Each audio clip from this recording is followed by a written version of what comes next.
Imagine करें आप रहने के लिए एक अपार्टमेंट ढूंढ रहे हैं और आपका बजट तकरीबन 10,000 रुपये है। थोड़ा ढूंढने के बाद आपको एक अच्छा अपार्टमेंट मिल जाता है जो आपको बहुत पसंद आता है, तो आप लैंडलॉर्ड से बात करते हो और वो आपको 10,000 रुपये में ये अपार्टमेंट देने के लिए तैयार भी हो जाता है। लेकिन वो कहता है कि फिलहाल तो इसका रेंट 10,000 रुपये है, लेकिन 1 साल के बाद इसका रेंट 10,000 से बढ़ाकर 11,000 कर दिया जाएगा। तो आप भी लैंडलॉर्ड की इस बात से राजी हो जाते हैं।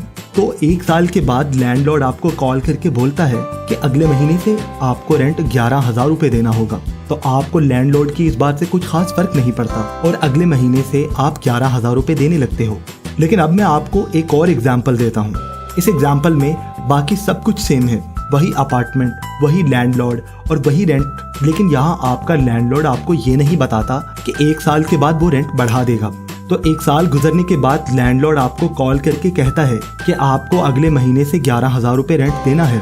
यहाँ पहली वाली एग्जाम्पल में तो आपको उसके 1,000 बढ़ाने से कोई खास फर्क नहीं पड़ा, लेकिन दूसरी एग्जाम्पल में आप बेहद गुस्सा करने लगते हो, लैंडलॉर्ड को उल्टी सीधी बातें करते हो और आपको लगने लगता है कि आपके लैंडलॉर्ड ने आपके साथ बहुत बुरा कर दिया।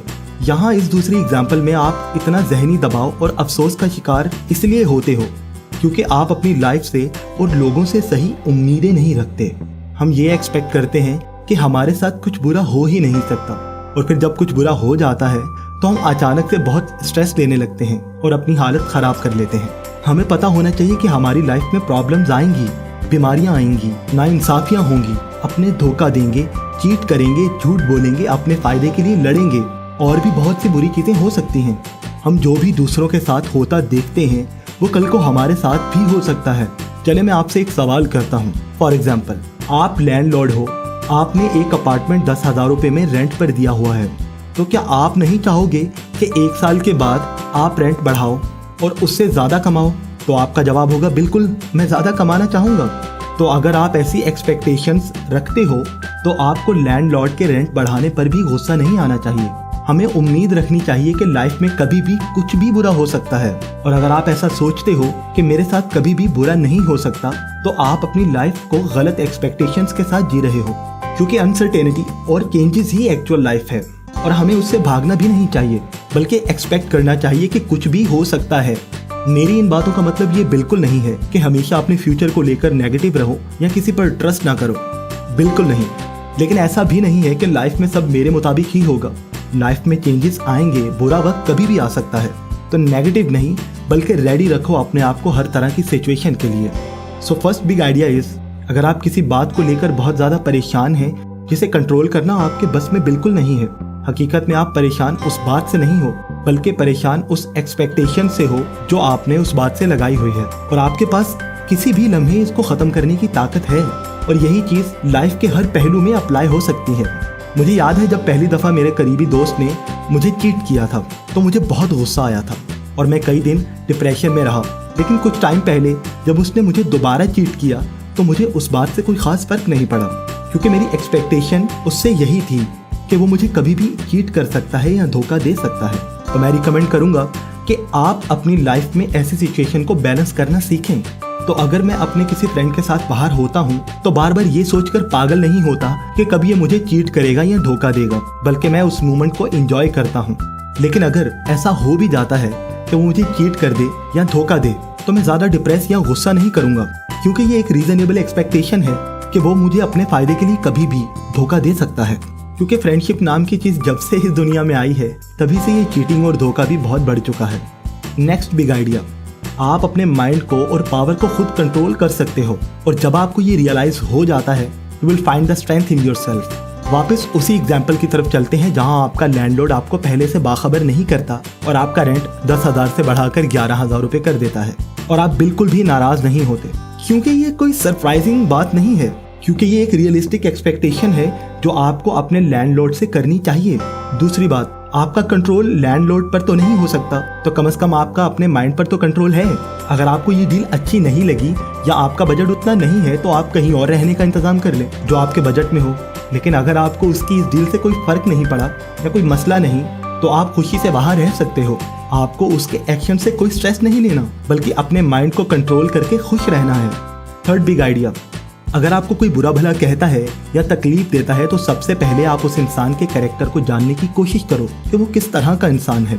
और जब आप ये जान लोगे कि उसका कैरेक्टर कैसा है तो आप रियलाइज करोगे कि आपको उसके क्रिटिसिज्म और बुरा भला कहने पर कोई फर्क नहीं पड़ना चाहिए और ना नाराज होना चाहिए।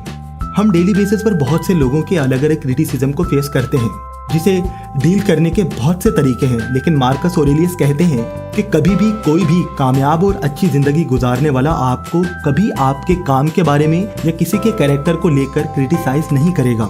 मेरा आपसे एक सवाल है, क्या आपको लगता है कि कभी एलन मस्क या बिल गेट्स या कोई भी कामयाब शख्स आकर मेरी इस वीडियो को क्रिटिसाइज करेगा या मेरी इस वीडियो को बुरा भला कहेगा? बिल्कुल नहीं। मैं गारंटी देता हूँ कि कभी भी कोई कामयाब इंसान ऐसा नहीं करेगा। चले हम अपनी लाइफ को ही देखते हैं कि कब हम ज्यादातर दूसरों की लाइफ को क्रिटिसाइज करते हैं। जब हमारी खुद की लाइफ बहुत खराब या डिप्रेशन में चल रही होती है या आप नाकामियों को फेस कर रहे होते हैं तो तभी हमें सब बुरे लगने लगते हैं और हम दूसरों को क्रिटिसाइज करने लगते हैं। जो लोग दूसरों पर उंगली उठाते हैं और उन्हें बुरा भला कहते हैं वो असल में खुद अपनी लाइफ से हारे हुए होते हैं। तो हम लोगों के नेगेटिव चीजों के बारे में सोचकर अपना कीमती वक्त क्यों जाया करें? बिग आइडिया 4, सोचें आपके पास कितना सारा टाइम बचेगा अगर आप ये सोचना छोड़ दें कि कौन क्या करता है, कहाँ जाता है या किससे बात करता है या किससे मिलता है। मैं बहुत सारे ऐसे लोगों को जानता हूँ जिनको इधर उधर की बातों के अलावा कुछ नहीं सोचता। ये बहुत कमबख्त लोग होते हैं, किसी भी महफिल में बैठकर दूसरों के बारे में गॉसिपिंग स्टार्ट कर देते हैं।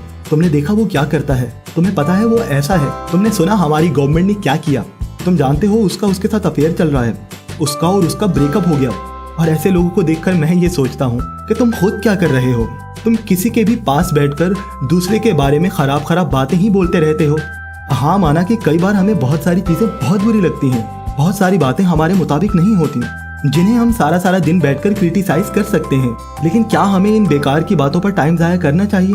हमें क्या परवाह कि कौन क्या करता है, किसने किससे शादी की या किसका किसके साथ अफेयर चल रहा है? क्यों हम इन बेकार सी बातों पर टाइम जाया करते हैं?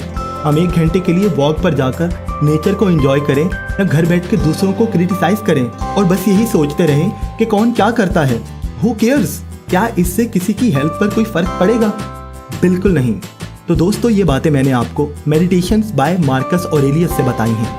दोस्तों, इस बुक में और भी कई अच्छी बातें बताई गई हैं। अगर आप ये बुक खरीदना चाहते हैं तो नीचे डिस्क्रिप्शन में दिए गए लिंक पर जाकर खरीद सकते हैं। मुझे उम्मीद है आपको ये वीडियो पसंद आई होगी। अगर आप ऐसी और भी वीडियोस देखना चाहते हैं तो मेरे चैनल को सब्सक्राइब करें और इसके साथ बने बेल के आइकन को दबा दीजिए ताकि आपको मेरी हर नई वीडियो के नोटिफिकेशंस मिलते रहें। वीडियो को लाइक कीजिए और शेयर कीजिए अपने फ्रेंड्स के साथ ताकि उन्हें भी ये नई बातें सीखने को मिलती रहें। तब तक के लिए टेक केयर।